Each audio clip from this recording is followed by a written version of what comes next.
வணக்கம் நண்பர்களே. நம்ம ஒவ்வொரு நாளும் காலையிலையுமே வெறும் வயிற்றுல பாதாம சாப்பிட்டுட்டு வர்றோம். பாதாம் சாப்பிட்டால் ஞாபக சக்தி அதிகரிக்கும், இதயம் பாதுகாக்கப்படும், சருமம் பளபளப்பாகும்னு இப்படின்னு பல நன்மைகளை பற்றி நம்ம கேள்விப்பட்டிருப்போம். ஆனா பாதாம் எல்லாருக்குமே நல்லதா? அதுதான் இங்க கேள்வி. பாதாம் ரொம்ப ரொம்ப ஒரு சூப்பரான உணவு. ஆனா சிலருக்கு அது ஆபத்துகளை ஏற்படுத்தக்கூடியது. பாதாமை யாரெல்லாம் சாப்பிடவே கூடாது? அப்படி சாப்பிட்டால் என்ன பிரச்சனைகள் வரும்? யாரெல்லாம் பாதாம சாப்பிடலாம்? ஒரு நாளைக்கு எவ்வளவு பாதாம் சாப்பிட வேண்டும்? அதிகமா சாப்பிட்டால் என்ன விளைவுகள் ஏற்படும்? ஊற வைத்து சாப்பிடலாமா, இல்ல அப்படியே சாப்பிடலாமா? ஊற வைத்து சாப்பிட்டால் என்ன நன்மை? எல்லாத்தையும் நம்ம இந்த வீடியோல பார்க்க போறோம். இது எல்லாமே மருத்துவ ஆய்வுகளின் அடிப்படையில தான் நம்ம சொல்ல போறோம். ஸோ வீடியோவை ஸ்கிப் பண்ணாம கடைசி வரைக்கும் பாருங்க. இந்த ஒரு வீடியோ கண்டிப்பா உங்களுடைய ஆரோக்கியத்திற்கு பயனுள்ளதாக இருக்கும். உங்கள் ஆரோக்கியம் உங்கள் கையில் தான். பாதாம்ல இருக்கக்கூடிய முக்கியமான சத்துக்கள் என்னன்னா, 100 கிராம் பாதாம்ல vitamin E, healthy fats, protein, fibre, magnesium, calcium, phosphorus, potassium, zinc, copper, magnesium இது எல்லாமே இருக்குதுங்க. இது எல்லாம் தான் சேர்ந்து உடல்ல பல உறுப்புகளை பாதுகாப்பாகவும் ஆரோக்கியமாகவும் வச்சுக்கிறதுக்கு பயன்படுது. ஸோ இவ்வளவு சத்துக்கள் கொண்டதுனால தான் பாதாம ஒரு சூப்பரான உணவு அப்படின்னு சொல்லி எல்லாருமே நம்ம சாப்பிட்டுட்டு இருக்கோம். பாதாம் சாப்பிட்றதுனால ஏற்படக்கூடிய நன்மைகளை பார்த்துடலாம். அதில் முதலாவது நன்மை என்ன? இதயத்தை ஆரோக்கியமாக வச்சுக்கிறதுக்கு பாதாம் பயன்படுது. பாதாமில் இருக்கக்கூடிய மோனோ அன்சாச்சுரேட்டட் ஃபேட் எல்டிஎல் அப்படின்னு சொல்லக்கூடிய கெட்ட கொழுப்பை குறைக்கிறதுக்கு பயன்படுது. ஹெச்டிஎல் அப்படின்னு சொல்லக்கூடிய நல்ல கொழுப்பை பாதுகாக்கிறதுக்கு பயன்படுது. இதனால இதய நோய் அபாயம் குறைக்கிறதுக்கு பாதாம் ஒரு சிறந்த உணவா இருக்குது. ஆனா இதே பாதாம நீங்க அதிகமா சாப்பிட்டீங்கன்னா இதயத்திற்கு ஆபத்தை கொடுக்கும். ஸோ எவ்வளவு ஒரு நாளைக்கு எடுக்கணும் அப்படிங்கிறத நான் பின்னாடி சொல்றேன். அடுத்து இரண்டாவது நன்மை என்ன? ரத்த சர்க்கரை நோயாளிகளுக்கு இது ரொம்பவுமே ஒரு சிறந்த உணவா இருக்குது. இந்த பாதாம்ல மெக்னீசியம் அதிகமா இருக்கிறதுனால இன்சுலினுடைய செயல்பாட்டை மேம்படுத்துறதுக்கு பாதாம் பயன்படுது. அதனால சர்க்கரை நோயாளிகளுக்கு இது ஒரு சிறந்த உணவா இருக்குது. ஸோ உணவு சாப்பிட்டதுக்கு பிறகு சர்க்கரை வேகமாக உயர்றதா குறைக்கிறதுக்கு பாதாம் பயன்படுது. அடுத்து மூன்றாவது நன்மை என்னன்னா, உடல் எடை தாங்க. பலரும் என்ன நினைக்கிறாங்கன்னா, உடல் எடையை அதிகப்படுத்துறதுக்கு பாதாம் ஒரு உணவா இருக்கு, அதனால பாதாமை சாப்பிட்டா வெயிட் போட்டுரும் அப்படின்னு நினைச்சு பாதாமை தவிர்க்கிறார்கள். ஆனா அது உண்மையே கிடையாது. நீங்க பாதாம அளவுக்கு அதிகமா சாப்பிட்டாதான் உடல் எடை ஏறும். நீங்க அளவா எடுத்துக்கிட்டீங்கன்னா அது உடல் எடையை குறைக்கிறதுக்கு பயன்படும். ஏன்னா பாதாம் நீண்ட நேரம் பசி வராம தடுக்கிறதுக்கு பயன்படுது. இதனால நம்ம வெளியில எக்ஸ்ட்ரா கலோரிகள் சாப்பிட்ற அந்த பழக்கம் குறைய ஆரம்பிக்கும். அதிகமா சாப்பிடக்கூடிய அந்த பழக்கம் குறைய ஆரம்பிக்கும் நீங்க பாதாம ரெகுலரா எடுக்கும்போது. அதே மாதிரி ஜங்க் ஃபுட் சாப்பிட்ற ஆசை அந்த எல்லாமே குறைய ஆரம்பிச்சிடும். ஸோ பாதாமை நீங்க எடுக்கும் பொழுது உங்க உடல்ல இருக்கக்கூடிய அந்த கெட்ட கொழுப்பும் கரைக்கப்படும். ஸோ ஆனால் அளவா எடுத்துக்கிறேன்னா பாதாம் கூட நீங்க உடற்பயிற்சி நடைப்பயிற்சி ஒரு 20லிருந்து 30 நிமிடம் நீங்க மேற்கொண்டீங்கன்னா நீங்க எதிர்பார்க்க முடியாத அளவுக்கு உடல் எடை குறைஞ்சிருக்கும். அடுத்து நான்காவது நன்மை என்ன? மூளையோடைய ஆரோக்கியம் தாங்க. ஸோ மூளைக்கு தேவையானது விட்டமின் இ. அந்த விட்டமின் இ பாதாம்ல நிறையவே இருக்குது. ஆக்சிடேட்டிவ் சேத்துல இருந்து மூளை செல்களை பாதுகாக்கிறதுக்கு பாதாம் பயன்படுது. ஞாபக சக்தியை நேரடியா அதிகரிக்கும் சொல்ல முடியாது. ஆனா இது ஞாபக சக்தியை வழங்கக்கூடிய அந்த விட்டமின் இ இதுல இருக்கிறதுனால இது நினைவாற்றலை அதிகப்படுத்தக்கூடிய ஒரு உணவா இருக்குது. ஸோ இந்த உணவு கூடவே நீங்க ஹெல்த்தியான ஹேபிட்ஸையும் நீங்க செய்யும் போது உங்களுக்கு ஞாபக திறன் அதிகமாக இருக்கும். மூளை நல்லா சுறுசுறுப்பாக இயங்க ஆரம்பிக்கும். ஸோ ஒரு ஹெல்த்தியான ஹேபிட்ஸ் என்னங்கிறது நான் பின்னாடி சொல்றேன். ஸோ பாதாம் கூட சமநிலையான உணவு பிளஸ் ஹெல்த்தியான ஹேபிட்டை நீங்க எடுக்கும்போது உங்களுக்கு ஞாபக சக்தி கூடும், மூளையும் நல்லா சுறுசுறுப்பாக இயங்கும். அடுத்து ஐந்தாவது நன்மை என்னன்னா, எலும்புகளை ஆரோக்கியமா வச்சுக்கிறதுக்கு வலுவா வச்சுக்கிறதுக்கு பாதாம் பயன்படுது. பாதாம்ல கால்சியம், மெக்னீசியம், பாஸ்பரஸ் இது மூணுமே இருக்குது. இது மூணுமே சேர்ந்து எலும்புகளை வலுப்படுத்தக்கூடிய ஊட்டச்சத்துக்கள். இது நிறையவே பாதாம்ல இருக்குது. நீங்க பாதாம ரெகுலரா ஒரு 30 வயசு ஆன பெண்கள் ஆண்கள் எடுத்துக்கிட்டாங்கன்னா 60 வயசுல எலும்பு சார்ந்த பிரச்சனைகள் வர்றதை தடுக்கிறதுக்கு பாதாம் ஒரு சிறந்த உணவா இருக்கும். ஸோ வருமுன் காப்போம். நீங்க இப்ப 60 வயசு வயசு தாண்டிட்டீங்கன்னா வச்சுங்களேன், அப்ப என்ன ஆகும்னா எலும்பு சார்ந்த பிரச்சனை, எலும்பு தேய்மானம், ஸோ இந்த மாதிரியான பிரச்சனை நிறைய வர ஆரம்பிக்கும். அதுக்காக தான் நம்ம 30 வயசுல இருந்து ரெகுலரா நீங்க பாதாம எடுத்துட்டே வரும் பொழுது, உங்களுக்கு இந்த ஆஸ்ட்ரோபோரோசிஸ் சொல்லக்கூடிய எலும்பு அரிப்பு நோய் இதெல்லாம் வராது. ஸோ அதனால நீங்க பாதாம எடுத்துக்கிறது ரொம்ப நல்லது. அடுத்து 6வது நன்மை என்ன, தசைகள், உங்களுடைய தசைகள பலப்படுத்துறதுக்கு பாதாம் பயன்படுது. பாதாம்ல புரோட்டீன், மசில்ஸ ரிப்பேருக்கு ரொம்ப ரொம்ப உதவியா இருக்குது. அதனால தான் இந்த உடற்பயிற்சி செய்றவங்க, ஜிம்ல ஒர்க் அவுட் பண்றவங்க, விளையாட்டு வீரர்கள் இவங்க எல்லாருமே பாதாம எடுத்துக்குருவாங்க. ஏன்னா அவங்களுடைய தசை பலத்திற்கு பாதாம் ஒரு சிறந்த உணவா இருக்கு, ஒரு ஸ்நாக்ஸா இருக்கு. ஏன்னா மத்த நம்ம ஆயில் ஐட்டம் ஸ்நாக்ஸ், இந்த சால்ட்டி ஸ்நாக்ஸ் எடுத்துக்கிறதுக்கு பதிலா வெறும் பாதாம நம்ம ஸ்நாக்ஸா எடுத்து சாப்பிடும்போது நம்ம உடலுக்கு தேவையான ஊட்டச்சத்துக்களும் நம்மளுக்கு கிடைக்கும். அடுத்து 7வது நன்மை என்னன்னா, சருமத்தை ஆரோக்கியமா வச்சுக்கிறதுக்கு பாதாம் பயன்படுது.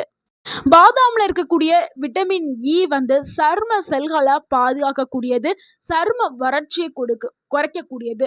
ஸோ சருமத்தை ஈரப்பதத்துடன் மெயின்டைன் பண்ணுறதுக்கு பாதாம் ஒரு சிறந்த உணவாக இருக்குது. இப்போ வயதான காலத்துலலாம் என்ன ஆகும், வயது ஏஜ் அதிகரிக்க அதிகரிக்க முகங்களில் முகச்சுருக்கங்கள்லாம் வரும்ல. ஆனால் பாதாமை நீங்கள் ரெகுலராக எடுத்துக்கிட்டிங்கன்னா அந்த முகச்சுருக்கங்கள் தாமதப்படுத்தும். ஸோ முதுமையும் தள்ளி வைக்க மாதிரி இருக்கும். ஸோ அதனால பாதாமை நம்ம எடுத்துக்கிட்டே இருக்கலாம். அடுத்து 8வது நன்மை என்னன்னா, குடல் ஆரோக்கியத்திற்கு பாதாம் ஒரு சிறந்த உணவாக இருக்குது. ஏன்னா பாதாம்ல நிறைய நார்ச்சத்துக்கள் இருக்குது.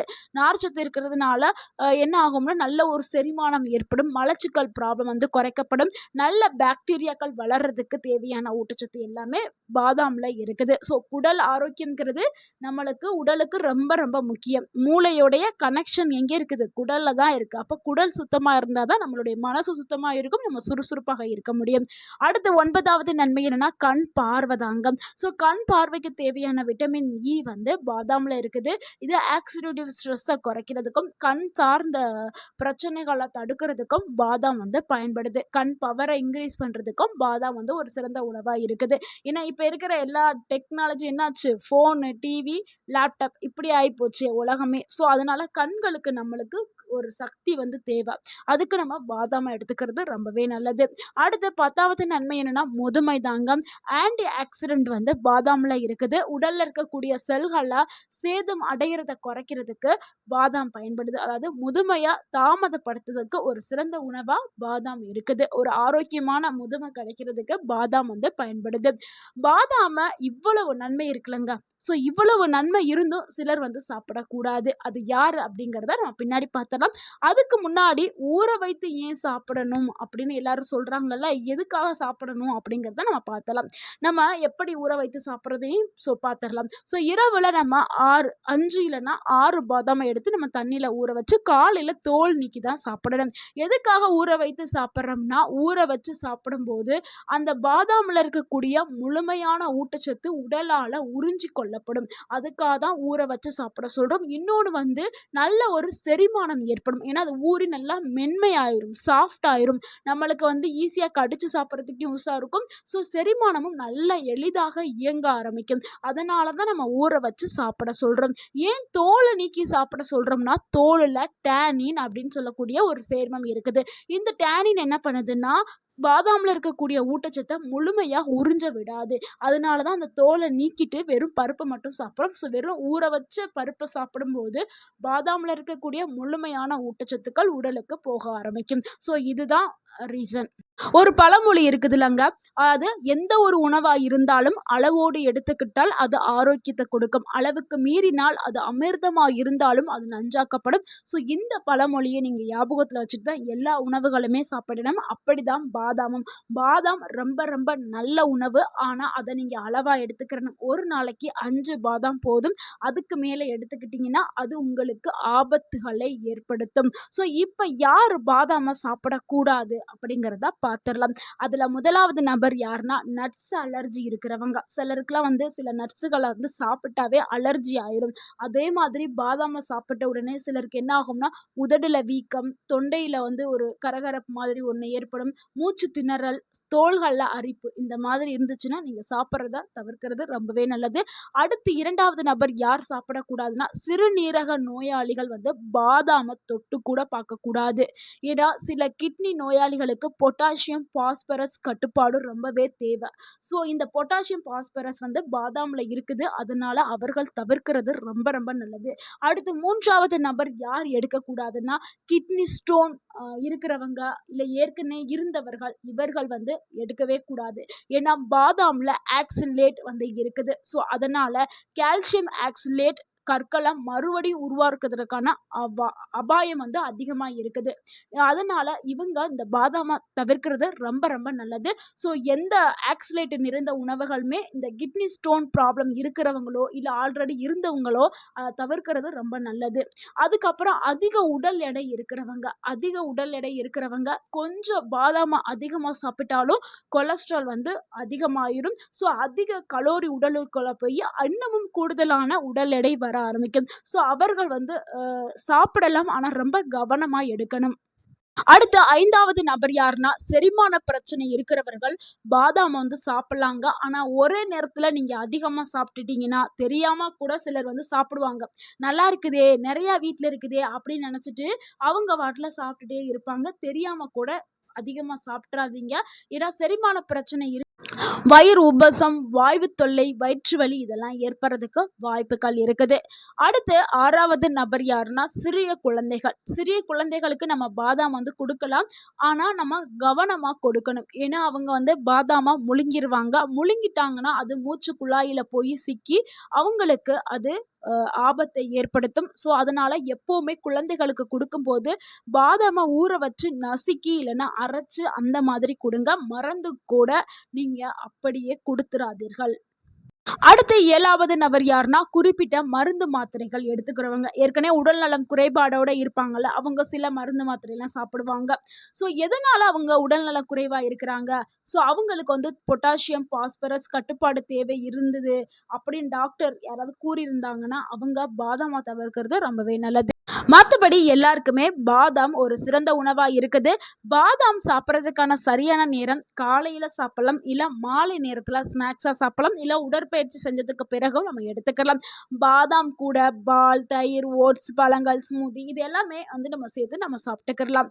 ஆனா அளவோடு எடுத்துக்கிறங்கள். அப்பதான் உங்களுக்கு ஆரோக்கியம் கிடைக்கும். நண்பர்களே, பாதாம்ங்கிறது ஒரு சூப்பரான ஒரு உணவு. ஆனா அளவோடு எடுத்துக்கிட்டால் அது பலவிதமான ஆரோக்கிய நன்மைகள் கிடைக்கும். இந்த தகவல் உங்களுக்கு பயனுள்ளதா இருந்திருந்தா இந்த வீடியோக்கு ஒரு லைக் பண்ணுங்க. இந்த வீடியோவை உங்களுடைய ஃப்ரெண்ட்ஸ் அண்ட் ஃபேமிலிக்கு ஷேர் பண்ணுங்க. மறக்காம நம்ம சேனலை சப்ஸ்கிரைப் பண்ணுங்க, சப்போர்ட் பண்ணுங்க, கமெண்ட் பண்ணுங்க. தேங்க்யூ ஃபார் வாட்சிங் அண்ட் வாழ்க வளமுடன். உங்கள் ஆரோக்கியம் உங்கள் கையில் தான். நன்றி, வணக்கம்.